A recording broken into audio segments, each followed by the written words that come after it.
நம்ம பொதுவா இயேசு பிறந்தார் அப்படின்னு நம்ம சொல்லிடுறோமே ஒழிய அதுக்கு பின்னாடி இருக்கிற விஷயத்தை நம்ம யோசிக்கவே இல்லை. தேவன் எவ்வளவு பெரிய தேவன், சர்வ வல்லமை உள்ள தேவன் இல்லையா? வானம் அவரது சிங்காசன, பூமி பாதப்படினா அப்ப எவ்வளவு பெரிய தேவன். அந்த தேவன் மரியாளுடைய வயிற்றுக்குள்ள ஒரு 3-4 கிலோ உள்ள ஒரு குழந்தையா மாறணும்னா எவ்வளவு கஷ்டம்.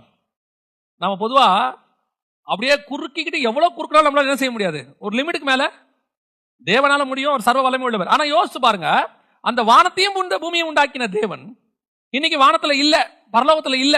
அவர் கிளம்பி எங்க வந்துட்டாரு? சர்வ வல்லமை உள்ள தேவன் இல்லாத பரலோகம் எப்படி இருக்கும்? அதுதான் ஃபர்ஸ்ட் டைம் எக்ஸ்பீரியன்ஸ். தேவனே இல்லாம பரலோகம் இருக்கிறது. அவர் அனுப்பி வச்சாச்சு, பரலோகம் இப்ப எப்படி இருக்கும்?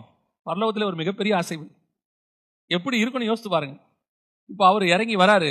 பெரிய ஆச்சரியம் என்னன்னா, இயேசு பூமிக்கு வந்துட்டாருன்னா சர்வ சேனையும் எங்க வந்துருச்சான்?